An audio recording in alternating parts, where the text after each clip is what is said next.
Mga kalingap, pag-usapan po natin ang kalagayan ngayon ni Chris. Pero bago po ang lahat, isang mapagpalang araw po mga kalingap. Pakiusap po namin kung maaari wag natin skip ang ads ng videong ito kasi malaking tulong na po yan sa mga tinutulungan natin lalo na sa mga pinapabahayan ng kalingap.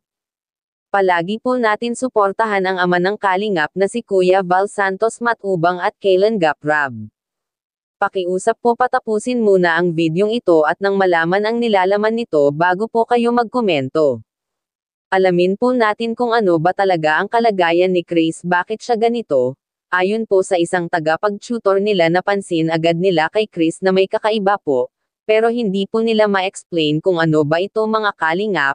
Ang hirap po lalo na kung hindi talaga doktor ang tumingin kay Chris, kasi ang alam po natin kung mga ganyan kalagayan doktor na po ang nakakaalam niyan dahil dyan sila magaling at sila ang may alam kung ano ang dapat gawin, kaya narito po ang video, panoorin po nating lahat.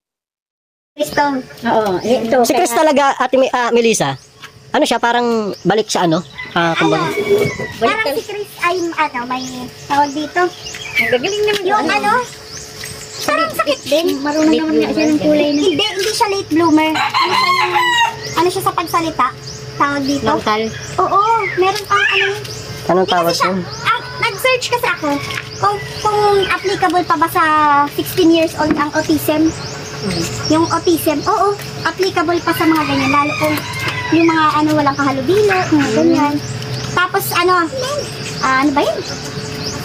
Nakalimutan ko itong sa ano. Basta na ano siya kasi parang Related siya sa autism, yung sakit niya. Oo. Ulti, gawin.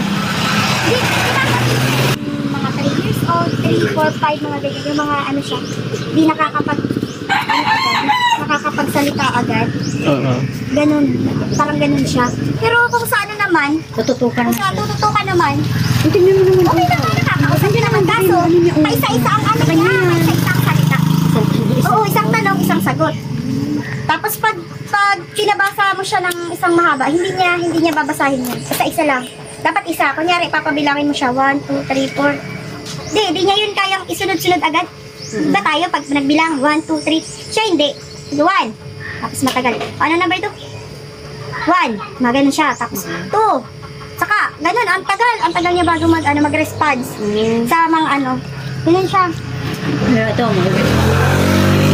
Pero ano siya, dyan sa pagkulay, di ba, usually yung bata, pag nag-color, na hindi pa masyadong, maalam, talagang lalagpas yan. Siya hindi.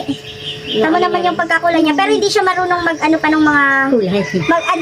mag-identify ng kulay na dapat na para doon sa kinukulayan niya. Kasi rainbow.